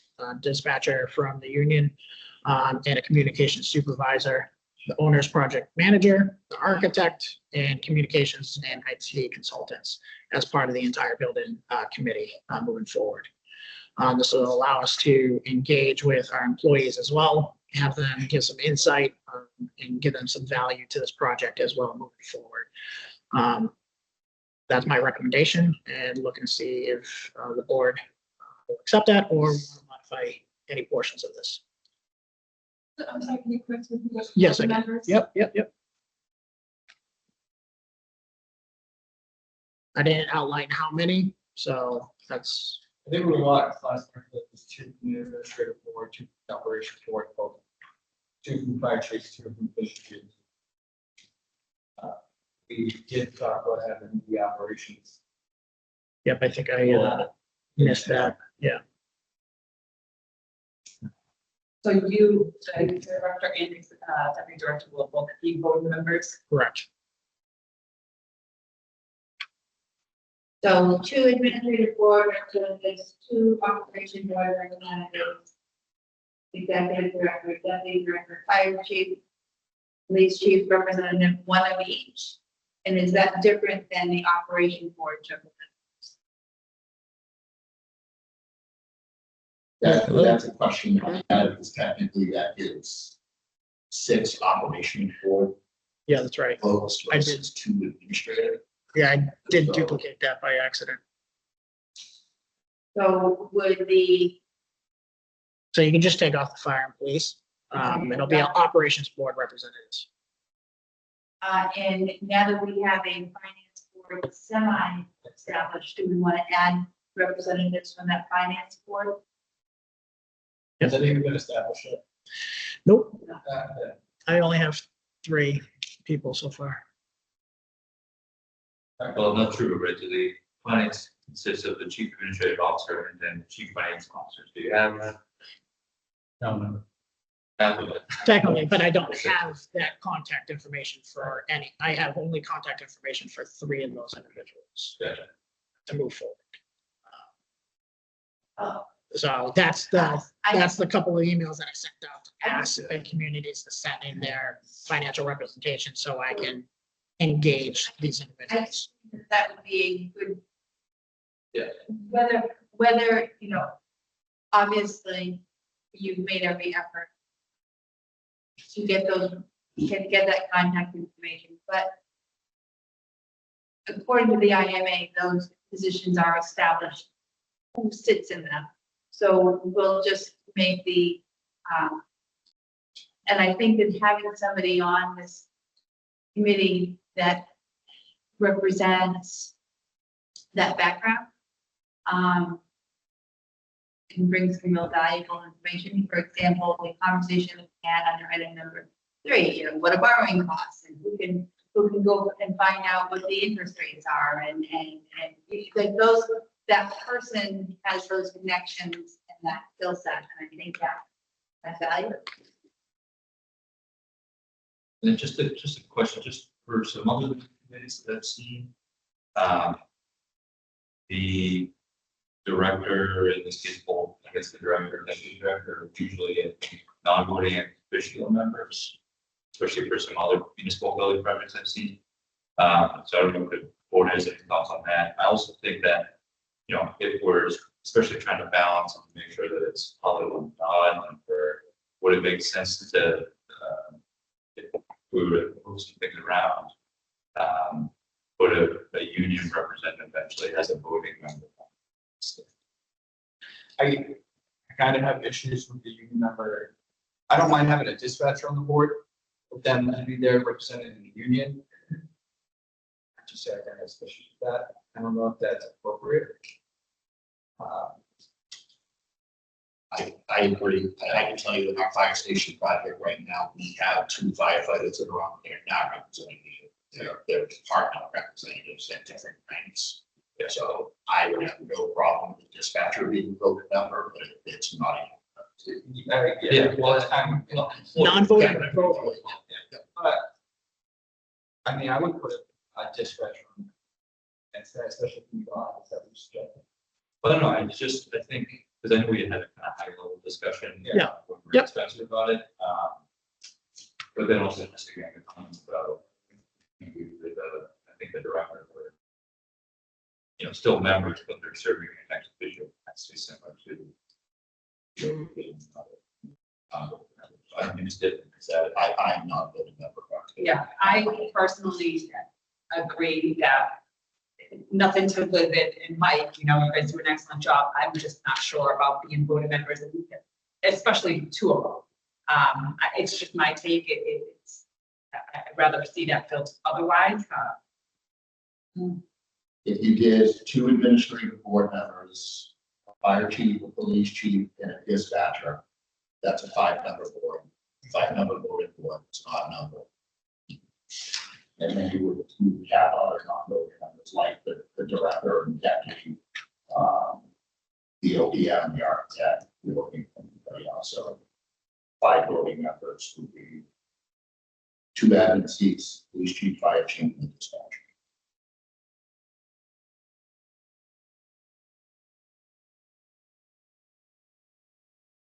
We want to put in, especially if you, the director, that really or designee, especially if you intend on including the ops chief at some point.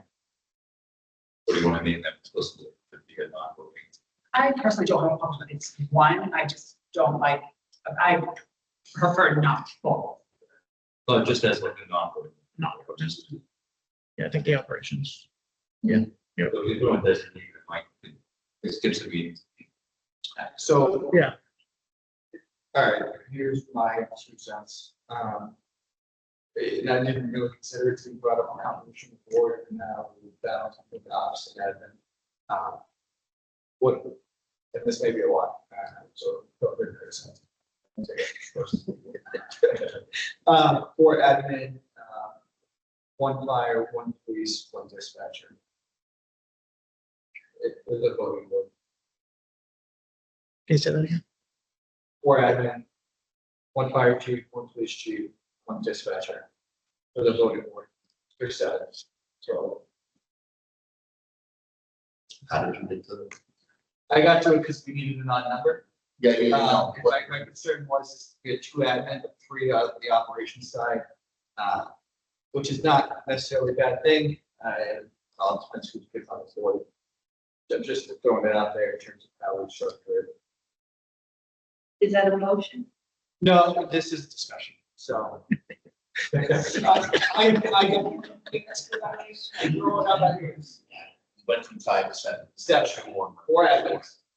Oh, 2 more admin. Yeah, then 1 fire, 1 police, and then 1 dispatcher. 2, And I don't care if it's dispatcher, the operations manager, but ideally, it really should be a dispatcher. They grind every day. And they're gonna have a completely different perspective than most anybody else. I would actually, so I don't disagree going to 7. Again, I think there's a lot of work here. My recommendation would, I would actually do the opposite. The ops board is double the membership. So if we had 2 administrative board members, we had 2 members representing 11, they only have 2 representing 22. So I would actually go the other way, and I would do 2 fire chiefs and 2 police chiefs, with 2, with still the 2 admin boards. And then the dispatcher, that gives you 7. So I just look at it as a ratio. I agree. I count this not math. 3 admin, 1 ops representative, 1 fire, 1 police, 1 dispatcher. So, What was it? I wasn't. Okay, make it as a motion. Or, so let me ask, any other discussion on the makeup before I call for? I'm just confused about the difference between fire, police and ops, because they're the same. Ops could be, basically, it could be police or fire, that the ops board will decide. Fire will choose their side, police will choose their side, and then they'll all come together and choose ops. That's how I did that. Yes. would we not want to consider, I think, the chair was mentioning this, just somebody from the financial board, just like she said, there's things like borrowing, there are big financial impacts to everything that this group is doing, and having that person as part of it. I know that throws us at even, but maybe there's another amendment to down below. I've lost track of what's been. But I do think that that's something. Can we swap out an admin body for a finance body? So my point would be, we have the finance committee is yet to be, they haven't even done the form, which is what I was getting at. I don't mind them being an ex officio member, but I would rather the admin board keep that's my preference. Okay, could that position be our account? Like, because that account could be representing. All right, I agree. Yeah. So I agree, like at some point, we're gonna have to take some steps for the town financial side, but if we were to appoint our accountant as a voting member, then that's essentially it. They're gonna want to get paid. Yeah. It's a volunteer position. Yeah. Right? So, I mean, we're gonna get reports from them either way. It's whether or not they're voting or not, is what we're deciding. That's true. That's a fair statement. I'm gonna give away to this one day, 3 admin, 1 up. That's my pitch. Make the motion. Yes. Make the motion. So moved. I'll make that motion. Say it again. I make a motion to form the building committee, with the, voting side being 2, 3 admin. 1 ops representative, 1 fire chief, 1 police chief, 1 dispatcher, with the ex officio members be, well, we'll get to the ex officio tonight. I'll second that. Okay. Motion has been made and seconded. Any questions or further discussion on the motion? Hearing none. Oxford, Yes. Charlton, Yes. Spencer, Aye. Sutton, Yes. Auburn, Yes. Ocam, Yes. Hubbardston, yes. and Warren. I don't think Jim is not. No, he's up. All right, thank you, everybody. Non-voting members. All right, I'll start. Yeah, I'm fine with we don't really need 1 dispatcher anymore because they're on the actual committee.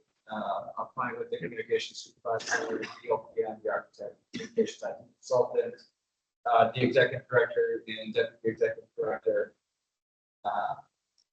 And then the operations manager whenever they come back.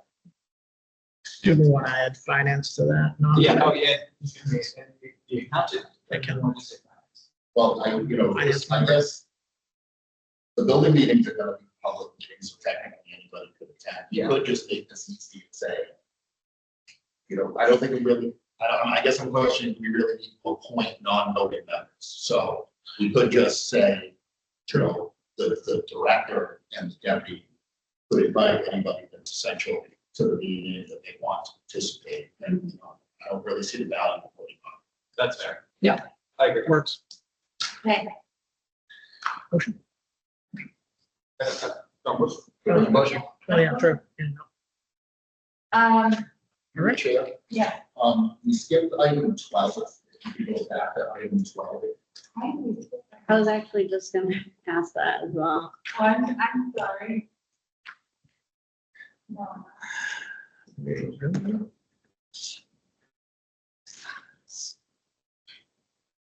If I may.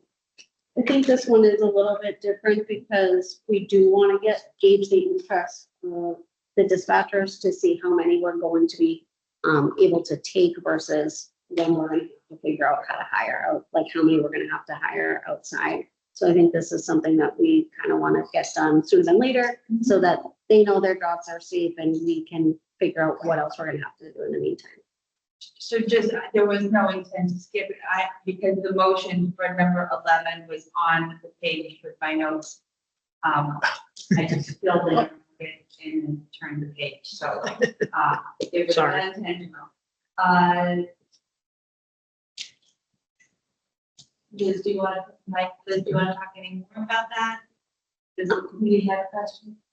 I mean, yeah, I just think it's important to gauge, the interest of the 6 towns coming in. We want to know how many people we're going to take, and we also want to reassure them in the meantime that they're going to have, a job with us in the future. So that's really all I have to say about it. We don't have any motion necessarily, but. No, I just wanted to say that I support this. I'm voting in favor of this. I think as I talk to police chiefs and fire chiefs in the district, I think this is the thing that's creating the most anxiety right now amongst our folks. And I think that they just need to know, they just what's happening. I think to his point, any of us would want to know. Yeah. How many are between the towns? I don't know, not every town. I think there's a little more than 30. Really? Yeah, I actually think there's like 34 because the number that we came up with based on the NINA, study that we did. If everybody came over, we'd have the exact number of dispatchers, So, how many percent? 45, 45, so we'll need 45 for the 11 towns. correct. So does that consist of supervisor and Yeah, Just as a point of information, I don't want to follow Southbridge politics, sorry. But they just ousted 3 incumbent councilors who were against regional dispatch. There is a strong sense in Southbridge that they want regional dispatch. It is my understanding that they plan to bring this back to the council, I think, in their first meeting in July. And right now, it's anticipated that it would be a 7-2 vote for Southbridge to join. So that's just another consideration that we should be looking at, which is our 11 full-time dispatchers added. And just to add to that, I did just receive an email from the Southbridge Fire Chief requesting more information, pretty much to what Stephen Coleman just said. They're looking for information for their next meeting in mid-July. So I actually just received that email this morning. Haven't answered that yet, but we'll be engaging with them as well as the direction of the board. So I guess my question around that, I guess, this relevant conversation, but is, would we do that as we are doing this now, just bring it in? Or would we try to hold on? That was, you know, work it 2 years out. And I mean, my suggestion is, I think, and just talking specifically about Southbridge, they're all aware what is going on. I think if we were to vote this today, but again, we're also kind of engaging interest as well. Like, I wouldn't put the time frame to apply so tight that Southbridge misses the window. But I think even just engaging Southbridge, I think if you were to walk in there today, I think they know who's coming and who's going. So I think, you know, maybe just having a little wider of an application window, but I would just be concerned about pushing it off another month because I think it's going to be 3 weeks of creation and process. And just add to that as well, I will need some direction from the board on whether we want to entertain this and bring this to the board for a formal vote to join. Kind of to what you were asking is, do we want to hold off on them and as like a phase 2? That's great and everything, but building this, it's better to have, if we're going to do this, have it now so that the systems, the radio systems can be built out now and not later, where it's going to cost a lot more money to configure them into this. Having everybody at the table right now would be the best position for the district moving forward, planning and all the systems that need to go in place moving forward. So that's my 2 cents moving forward, is if the board is going to entertain this, I would suggest that we do entertain it now and not later, and make this a phase 2. Question. During this initial build out, what is, so say, Southbridge comes on, so that would make us 12. Yep. So you build out the original system for 12, but what is your expansion build? Are you providing the hardware needed for future expansion, or you do it as it comes? Because it costs more money to do it later than it does to do it all in the beginning. So how many extra consoles I mean, it's kind of you don't know what's going to happen, but if state 911 is looking to build this whole unit and enlarge it, because you're going to have a lot of smaller community probably coming towards this way sometime. What is your projection on that? Are there any numbers on that? How many other consoles you're going to need other than the usual 12? So I know with, 11, 12. yeah, obviously we want to have expansion capabilities, have those consoles. Yeah. With just doing some preliminary searching and working with some companies already, just with previous buildings like the first Auburn building, the second Auburn building, the Spencer building, just reaching out to these companies and asking for just initial not full design plans, but what they could fit in all these different spaces. If we have, let's just say 13,000 square feet as the floor, that floor can hold 76 consoles. 70. Yeah. 13,000. So with the 11 posts coming in, we are looking to operate at 24/7 is what, 444, so 12 to 13 consoles when we go live. So that gives us plenty of expansion capabilities moving forward. And take a look. Do we have something on the table right now? We have a motion up now? No, it's still discussion. One other discussion. And I know I've mentioned this to you before. So we're gonna be going to 40 people with 40 dispatch with being an ex-union guy and everything else. We had vacation release to fill a vacation slot. So you planning on doing something like that? Yeah, I think, we haven't really sat down with you guys and gone over all the figures that we put together, but we have spreadsheets upon spreadsheets upon spreadsheets to show the data. And I believe the 45 number that we came up with does build in a little bit of fluff. It's based on all the, fluff is the wrong word. It's based on all the historical call data. Yeah. And it's like 911 call data. It incorporates their time off. Yeah. But I think it gives us a little bit of room that, because it builds in time in case people end up leaving, it would level out, like, we would know where we could move people, I guess I should say. Yeah, but I mean, if you have, you know, I'm talking vacation release, that's their shift and bid for the week with, you know, they're taking over that person. They're working for that person that's on vacation, so they're absorbing their shift and bid for that week, so you don't have to pay overtime. It's cheaper to have a vacation. I'm going to call a point of order. This was sort of brought up in context of. Oh, did I go off the wall? Well, no, you didn't. I mean, collectively. Okay. Collectively, this is not an agenda item. Okay. Really I good, was just curious. good information to know that Southbridge politics have taken an interesting turn, and that as a result of that, this board would likely have a new agenda item to be added, and all of this will come up as part of that discussion, I'm sure, at that time. And thank you for. I have to bring it up as I remember it, I forget. I know. And I thank you for the point of order. Madam Chair, but, yeah. Oh, was it? No, I'm shocked. Thank you. no, we're gonna have the conversation, we just wanna make sure that it's an agenda item. Yeah, roger that. So, keep it legal. Okay. Is there a motion on the floor, Chair? That's what I think. So that item that John have. Should need it. Well, and again, like just in the effort of making sure that we have forward progress moving out of here.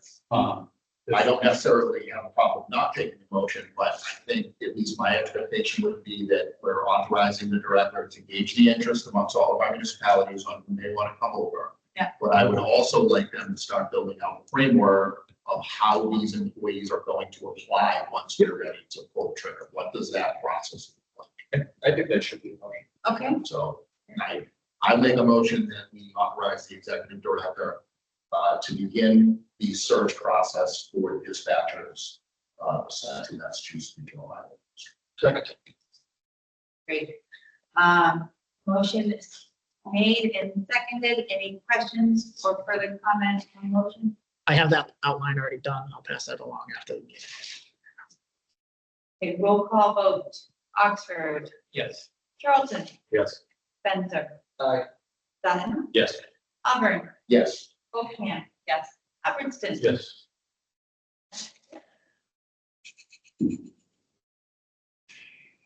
Okay, old business. Madam Chair, should we appoint the admin for members to the building committee? I think that would probably be a good idea, and that way that's done. I'll take nominations. I know I'm interested in it. I don't know. I nominate Jerry. I would be interested. as well. How many do we need? 3?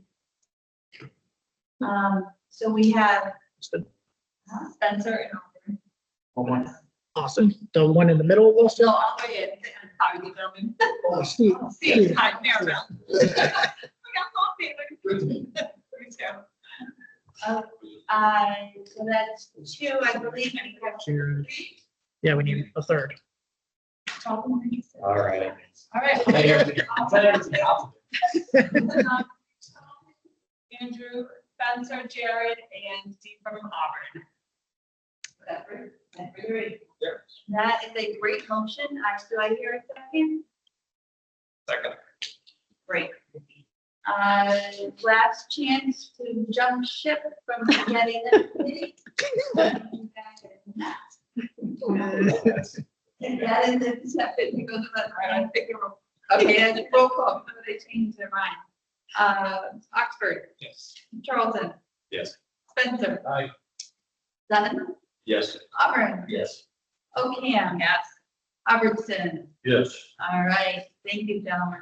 I'll engage the operations board and the dispatchers and have them select their individuals and then bring it back to the board for the formal appointment. Is that fair to say?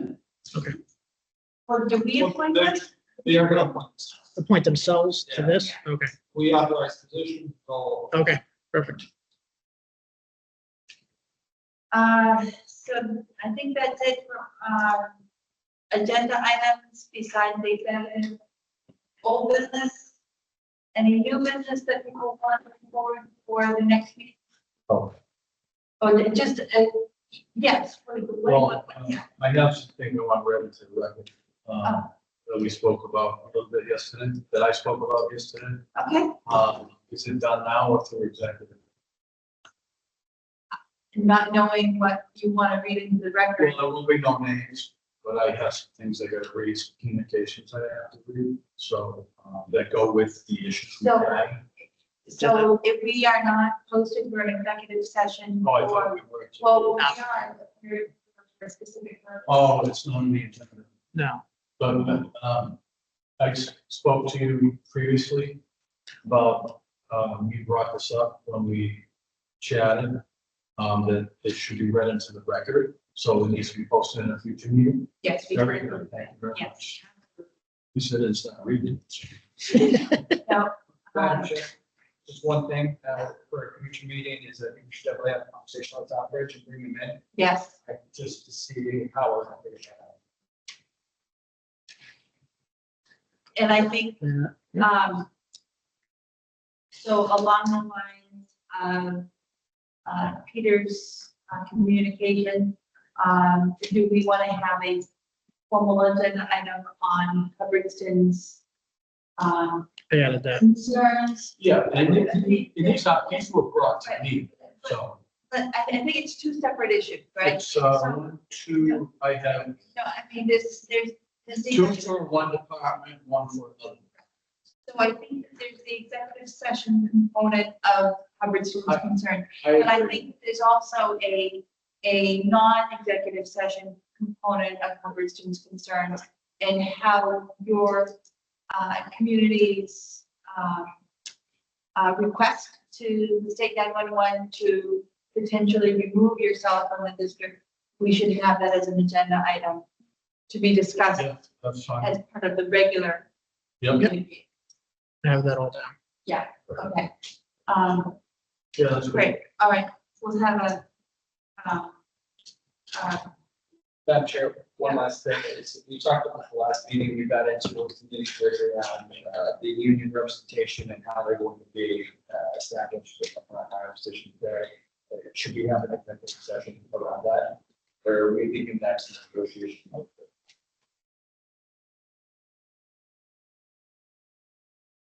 I think it's worth an executive session so that we're all able to have our, thank you, yes. So have that for our list for next time. Please and thank you.